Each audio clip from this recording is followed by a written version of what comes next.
From Washington, this is VOA News.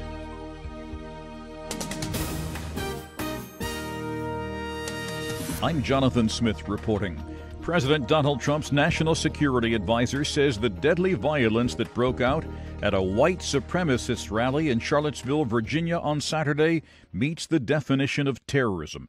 H.R. McMaster, in an interview on ABC News, described the car ramming into a crowd of counter-protesters that killed a 32-year-old woman as a criminal act. The president's been very clear. We cannot tolerate this kind of bigotry, this kind of hatred. And what he did is he called on all Americans to take a firm stand against it. This is a great opportunity for us to ask ourselves, what are we teaching our children? Tolerance has to overcome this kind of hatred that is grounded really in ignorance of our values and what makes us unique as Americans, our commitment to each other, our commitment to freedom, liberty, tolerance, and rights for all of us. 19 others were injured in the crash, some of them critically. On Sunday, the White House defended the president's reaction to the deadly violence in Virginia after criticism that he did not explicitly condemn far-right groups. In a statement released Sunday, the White House said the president condemns all forms of violence, bigotry, and hatred. And, of course, that includes white supremacists, Ku Klux Klan, neo-Nazi, and all extremist groups. He called for national unity and bringing all Americans together. The White House did not attach a name to the statement. Usually it would be signed by the press secretary or another staffer.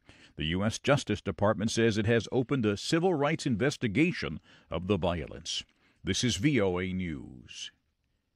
The top American general is on the Korean Peninsula as annual U.S. and South Korean military exercises risk further increasing tensions with North Korea. U.S. Chairman of the Joint Chiefs of Staff Joe Dunford said his visit to the region this week is aimed at reassuring allies, South Korea and Japan, while building the military-to-military relationship with China in order to prevent miscalculations. Senior American national security officials are saying that a military confrontation with North Korea is not imminent, but the possibility of war has increased. There was a gathering of supporters and leaders of Kenya's opposition party Sunday in Nairobi's huge Kibera slum. The opposition claims the newly re-elected ruling party intends to steal their victory. From Nairobi, VOA's Jill Craig reports. Near a railway track in Nairobi's Kibera slum, at least 1,000 supporters gathered Sunday afternoon to hear remarks from Kenya's opposition leader Raila Odinga, who recently lost the hotly contested presidential race to incumbent Uhuru Kenyatta. But Odinga and his NASA coalition members say that the election was stolen from them and reiterated that position to the enthusiastic crowd. Tumekuja kusema pole. He says, "We've come here to say sorry for what happened here yesterday and the other day. They want to steal our victory, and again they come to kill our people." That is what is called impunity in English. Kenya's presidential spokesman, Manoa Esipisu, disputes these claims. The president won this election fair and square. Both international and local observers have attested to that point. Really varied voices, right from John Kerry from the U.S. to President Mbeki in South Africa, all saying that the process was fair. Jill Craig, VOA News, Nairobi. A senior Somali militant who'd been on the run for several years has surrendered to the government, an intelligence official told VOA Somali The News.